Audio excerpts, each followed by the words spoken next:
Britain के बाद America और कनाडा पर चला मोदी जी का हथौड़ा। खालिस्तानियों की गतिविधियों पर अब जोरदार नकेल कसेगी मोदी सरकार। विदेशों में खालिस्तानियों को दौड़ा दौड़ा कर पीटने की तैयारी में मोदी जी।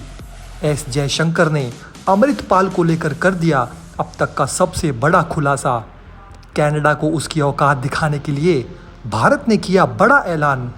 इंग्लैंड की पार्लियामेंट में भी गूंज रहा है भारत का नाम।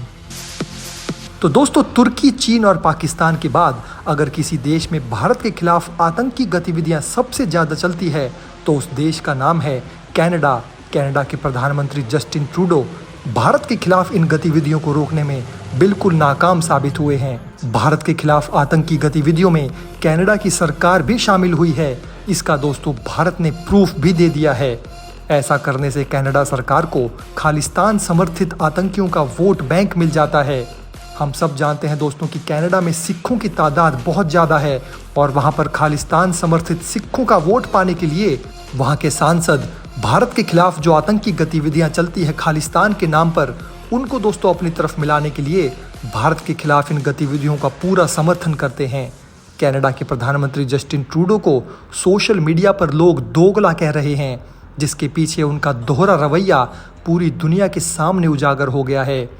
एक तरफ तो दोस्तों वो मीडिया में कहते हैं कि इंडियन हाई कमीशन की सुरक्षा के लिए खालिस्तानियों पर पूरा एक्शन लेंगे, लेकिन पर्दे के पीछे जाकर वो भारत के पीठ में खुद चाकू घोंपते हैं। जानबूझकर कनाडा का प्रशासन इंडियन हाई कमीशन पर हमले करा रहा है ताकि उसे ज़्यादा से ज़्यादा खालिस्तानी वोट का समर्थन मिल सके।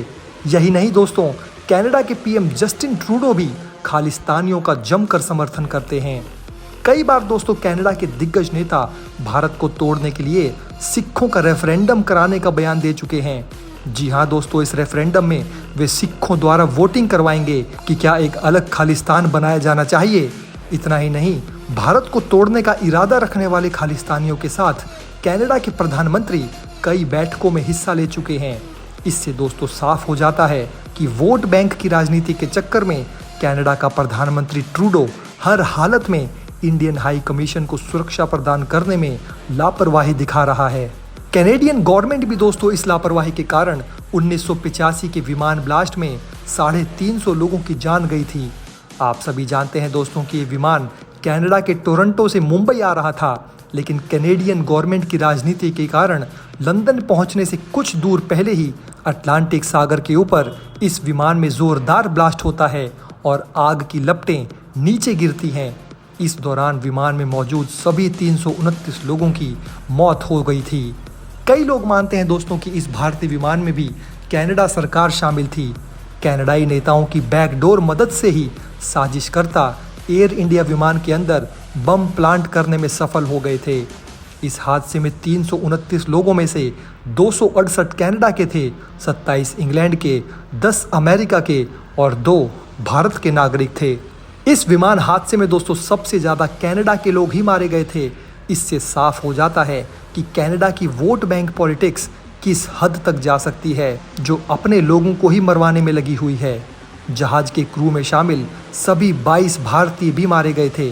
ब्लास्ट के बाद केवल 132 लोगों के ही शव समुद्र से निकाले जा सके। हादसे के बाद दोस्तों जांच भी हुई थी, जिसमें पता चला कि विमान में कोई एम सिंह नाम का यात्री सवार था, लेकिन वो सवार ही नहीं हुआ, लेकिन उसका सामान ही विमान में लोड किया गया। उसी सामान में विस्फोटक मौजूद था।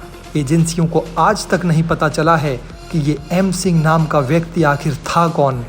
कहा जाता है कि ये हमला खालिस्तानी समर्थक बब्बर खालसा आतंकी संगठन द्वारा ऑपरेशन ब्लू स्टार का बदला लेने के लिए किया गया था।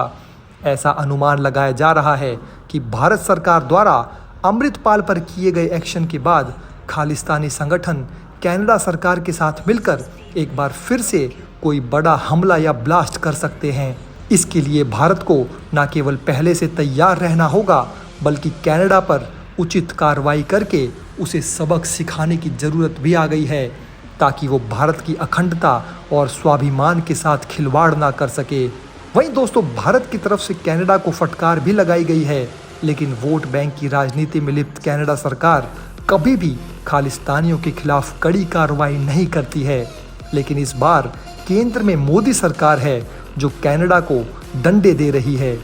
एक बार फिर से कनाडा में इंडियन कॉन्सुलेट के बाहर खालिस्तानी समर्थकों के प्रदर्शन पर भारत सरकार ने नई दिल्ली में मौजूद कनाडाई हाई कमिश्नर को तलब किया है। लेकिन पूरी दुनिया जानती है कि कनाडा अपनी आदत से मजबूर है और वो एक बार फिर से खालिस्तानियों का समर्थन जारी रखेगा। आखिर उसको अपनी गद्दी है ही इतनी प्यारी। भारत ने कनाडा से साफ साफ पूछा कि अगर आपकी सिक्योरिटी इतनी ही टाइट थी तो फिर खालिस्तानी प्रदर्शनकारी इंडियन हाई कमीशन की बिल्डिंग तक पहुंच कैसे गए। ये साफ तौर पर दर्शाता है कि कनाडा की सरकार भारतीय एम्बेसी को सुरक्षा देने में लापरवाही बरतती है और खालिस्तानियों को खुश करती है। भारत सरकार ने कनाडा से कहा है कि इस मामले की जांच करके तुरंत रिपोर्ट पेश की जाए। साथ ही ऐसे व्यक्तियों को गिरफ्तार करने और उन पर मुकदमा चलाने को कहा है जो पहले से ही ऐसी गतिविधियों में शामिल रहे हैं। लेकिन दोस्तों, अब इस पूरे मुद्दे में सवाल ये उठता है कि अगर कैनेडियन गवर्नमेंट भारत के साथ भेदभाव करती है तो उसे कैसे सबक सिखाया जाए। लोगों का कहना है कि इस बार जो G20 बैठक भारत में हो रही है उसमें भारत कनाडा को सबक सिखा सकता है। जब कनाडा के पीएम जस्टिन ट्रूडो भारत आएंगे तो उनकी जमकर क्लास लगाई जा सकती है, क्योंकि कनाडा में भारत के खिलाफ पूरी गतिविधियों को देखते हुए पीएम मोदी और विदेश मंत्री एस जयशंकर बेहद नाराज हैं और वो कनाडा से तुरंत सख्त एक्शन लेने को कह रहे हैं। ये भी माना जा रहा है कि कनाडा के अंदर भी कई ऐसे संगठन हैं जो कनाडा को तोड़कर अपना एक अलग देश बनाना चाहते हैं। जिस तरह से ब्रिटेन को सबक सिखाने के लिए नई दिल्ली स्थित ब्रिटिश हाई कमीशन से सुरक्षा हटाने के बाद वहां बगल में पब्लिक टॉयलेट बनाने की खबर सामने आई, ठीक उसी प्रकार अब कनाडा हाई कमीशन के बगल में सुअर खाने बनने चाहिए और उसके आसपास गंदी नालियों का पैसेज खुले तौर पर छोड़ देना चाहिए, क्योंकि जो गद्दारी का काम ये लोग भारत के साथ कर रहे हैं इसके बाद इनकी जगह गंदी नाली के कीड़ों के साथ ही ठीक रहेगी। इस बार तो मोदी ने कनाडा को वार्निंग देकर छोड़ दिया, लेकिन अगली बार ऐसी गलती रिपीट होती है तो मोदी सरकार सख्त एक्शन लेने के लिए भी जानी जाती है। पूरे मुद्दे के बारे में दोस्तों आप अपनी राय हमें नीचे कमेंट बॉक्स में ज़रूर बताइए। साथ ही जय हिंद भी कमेंट बॉक्स में ज़रूर लिखिए।